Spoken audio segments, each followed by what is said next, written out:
my name is Tori and I will be talking to you about violent video games today.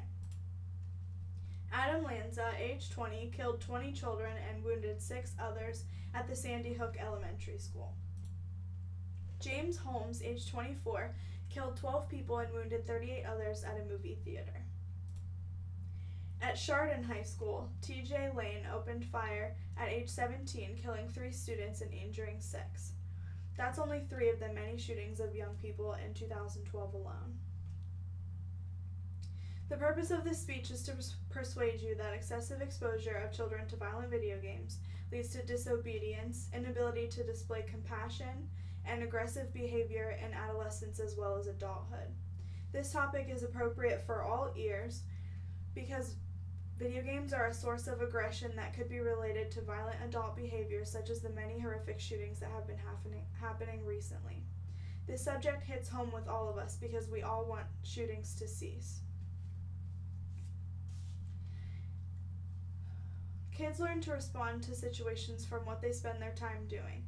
Everyone must do their part to minimize exposure to violence during that time period. This is a matter of life and death. Everyone can do something.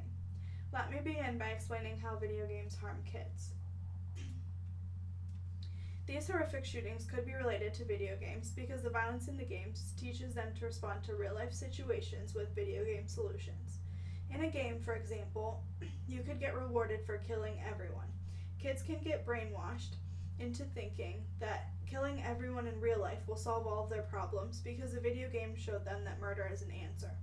Killing people could also signify success to the children because of video game rewards and making the child feel like they won the game of life. Let us consider T.J. Lane, the 17-year-old murderer of Chardon. He looked bored at his trial and proudly sported a white t-shirt that said "Killer" on it. He looked in the eyes of the deceased family and flipped them off while saying disgusting, vulgar things to them. According to Martin Savage's CNN article, a family member of Lane said that he enjoyed hunting, he enjoyed video games, just normal things. Is it normal, though, for a child to enjoy to play games that involve taking the lives of others? It may be that he got the idea to take the lives of real, living, breathing people from a game. It is essential that this correlation between games and real life be severed. Failure to confront this issue will result in an even more extreme escalation of murders like the one in Chardon. Now that we know that violence in video games can have deadly effects, let's talk about what we need to do. The violence in video games should be minimized. Game makers and those who rate the games need to step up and undertake the role of deciding which games are safe for the younger generation to be playing. Safety needs to come before entrepreneurship. Parents must monitor which games their children play and for how long. Spending the day upon day indulge in violent media is a huge red flag.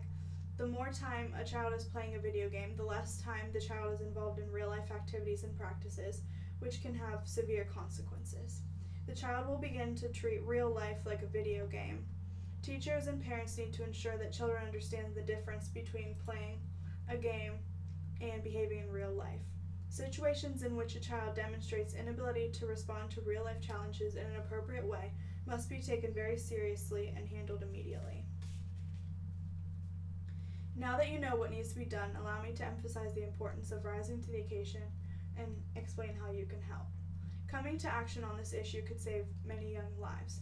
Maybe next time an outcasted teen gets upset, he could talk to a teacher instead of shooting one. Failure to resolve these problems would be absolutely devastating. The escalation from getting vocally abusive with a classmate to getting physical with one can be rapid and extreme. The problem must be snuffed from the very beginning to prevent incidents. In summation, the key to solving these issues is prevention and/or early detection. The most important thing is that people know what to look for and speak up when they notice something. Now that you are aware of the key concepts to help, let's get more specific about what you need to do. As a parent, you must take an active role in monitoring your child's video game activity. Teachers can save lives by ensuring that there is a disconnect in the child's mind between real life and fantasy. Administrators and friends can ensure that kids get out and participate in activities. Groups could collaborate to create an educational website or pamphlet to be given to schools so that parents and teachers know not only how to prevent their children from being damaged by violent video games, but also what signs should alarm them and what to do if they see them. The web does not currently have much to offer in the way of help on this issue. This is surprising due to the recent rise in murders related to violent video games. There also isn't a lot of information on pamphlets or any talks in school, anything like that lately with kids. You could be the change that America's kids need. What are you waiting for? Let's get started.